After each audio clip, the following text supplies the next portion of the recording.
Bonjour Djibril Cissé. Bonjour. Quel bonheur d'être à Marrakech. Ouais. Un match de solidarité avec Jamel, avec le Marrakech du Rire et l'occasion de retrouver plein de copains. Ouais, déjà venir supporter Jamel pour ce qu'il fait pour les enfants, c'est extraordinaire.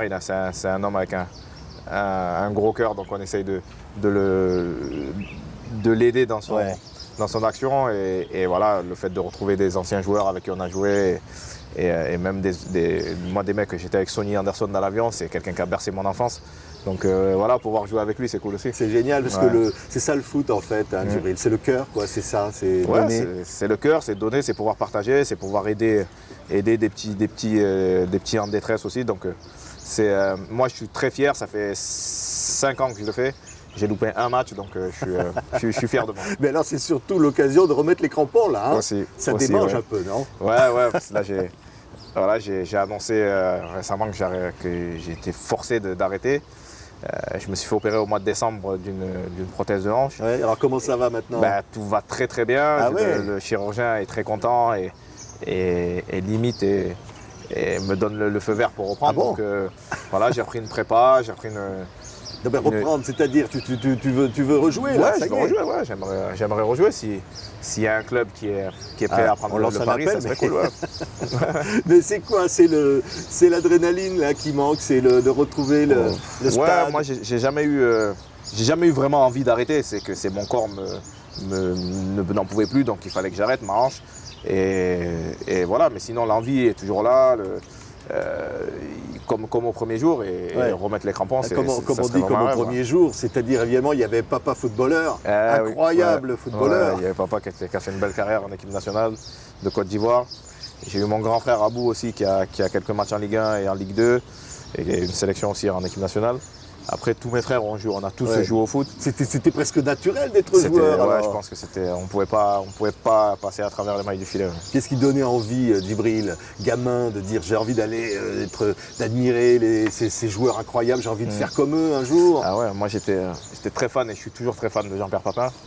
Et c'est lui qui m'a vraiment poussé à faire ça. Et de toute façon, on voit mon jeu, c'est un peu calqué sur lui et j'ai vraiment... Le jeu, ça a donné quand même pas mal de buts. 240 buts inscrits dans les grands clubs européens. Ouais, c'est pas mal. C'est pas mal. Ça aurait pu être un peu plus sans les blessures, mais voilà, ça s'est arrêté à 240. C'est l'idée, le titre du livre que tu viens de publier, c'est « Un lion ne meurt pas ». C'est un proverbe camerounais. Ouais. Et la fin du proverbe, c'est « Il dort ». Il dort, ouais, un lion ne meurt jamais. Donc, je suis lion de mon signe astrologique, de caractère aussi. C'est vrai que je suis très, très comme ça, très combattant et je déteste la défaite. Donc voilà, j'ai fait une petite pause et j'aimerais repartir. Ouais. Le titre du livre, c'est un hommage à Marc-Vivien Fouet. Aussi, ouais. Évidemment. Aussi. C'est de dire, voilà, c'est une grande famille le foot quand même. Ouais. Surtout entre Africains, entre copains, tout simplement, et entre footballeurs, il faut qu'on arrive à s'entraider. Ouais. 2 Coupes du Monde, 41 fois avec le maillot de l'équipe de France sur les épaules. Ouais, c'est bien, je suis fier. Je suis un peu déçu parce qu'il y aurait pu en avoir un peu plus. Je pense peut-être doubler le nombre de sélections, ça aurait été bien.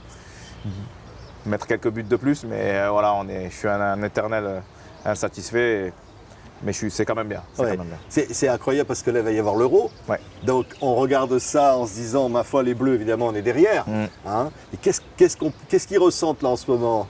Ah, ben là, c'est un sentiment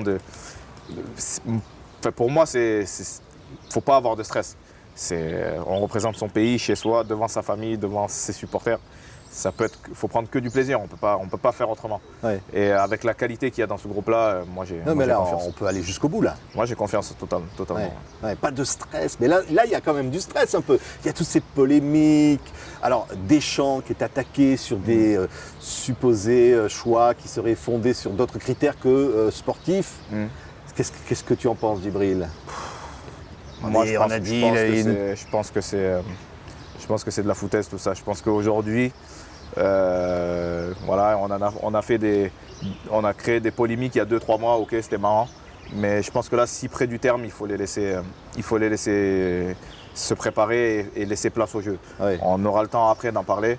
Donc là, il faut laisser les joueurs tranquilles, il faut laisser le coach tranquille, qui se prépare bien et qui nous rende fiers surtout. Mais c'est pas possible de penser que le coach il puisse avoir d'autres critères, ou qu'il puisse être influencé par un climat raciste. Parce que voilà, c'est ce qui est dit très clairement. Ça, je pense pas. Moi, Karim, c'est quelqu'un que j'apprécie beaucoup. Je pense qu'il a dû parler dans l'énervement et dans les nerfs parce que vraiment, ça lui tenait à cœur. Il aime ce maillot-là, je le sais, il aime l'équipe de France. Il voulait tout casser à l'Euro. Finalement, il ne fait pas partie de l'équipe, donc il se sent un peu maltraité, mais je ne pense pas qu'il n'a pas dit ouvertement le coach est raciste, donc il ne faut pas tout mélanger. Il a agi peut-être sous influence d'un parti raciste. Oui, mais il n'a pas, pas dit le coach est raciste, donc il ne faut pas tout mélanger. Et moi, je suis impulsif aussi, donc voilà, je sais qu'il y a des choses qu'on dit des fois sous l'énervement, qu'on ne pense pas, et je connais aussi un peu le monde du journalisme et du journalisme à sensation. Ça s'est passé en Espagne, l'interview, il ne faut pas oublier. Donc ça peut être aussi un peu mais il y a du racisme vraiment, Djibril. Il y a quand même du racisme dans le foot, non? Dans le foot, je ne pense pas, parce que c'est un sport de qualité physique, ça se voit. Voilà, si un blanc est meilleur qu'un black, ou un black est meilleur qu'un arabe, ou un arabe est meilleur qu'un chinois, ça se voit. On ne peut pas dire non, il est meilleur, c'est tout, il mérite de jouer. Point. Et là, l'équipe, c'est les meilleurs là, pour toi. Moi, personnellement, j'aurais pris Karim et Ben Arfa en plus. Ah, quand même. Après, voilà. C'est cette histoire de sextape, tout ça, non, qui on leur a fait payer, non? Peut-être, mais ça aussi, je pense que faut pas tout mélanger. Il y a un moment, c'est la vie privée des gens. Après, certes, il y avait la justice qui était impliquée, donc il y a un moment, ils n'avaient pas le droit de se voir les deux. Donc jusqu'à là, oui. Mais une fois que la justice était levée, qu'ils avaient le droit de se côtoyer, je pense qu'il fallait faire abstraction de tout ça et prendre vraiment les meilleurs du moment. Et pour moi, Karim et Hatem en font partie. Ils en auraient fait partie. Ouais. Mais on va suivre évidemment cet Euro. Et il faut être derrière l'équipe de France. C'est important, cette équipe Black Blamber, ça reste encore quelque chose qui unit la France. On a besoin en ce moment. Ben, dans tout, même hors du football, voilà, il y a un mouvement urbain, un mouvement afro qui commence à prendre beaucoup de place en France. Nous, on est fiers de dire qu'on est français. Et ça serait bien que la France aussi soit fière de nous. Mais elle est fière, non, quand même, au fond. Moi, personnellement, j'ai jamais eu de soucis. Je sais que les Français, j'ai une bonne image envers les Français. Tellement d'amour du public à Marseille, partout. Donc voilà, donc c'est pour ça que ça me dérange un peu d'entendre des trucs comme ça, parce que je sais très bien que la France n'est pas un pays raciste, même si la montée le FN a pointé du nez pendant quelques instants, mais c'était un feu de paille.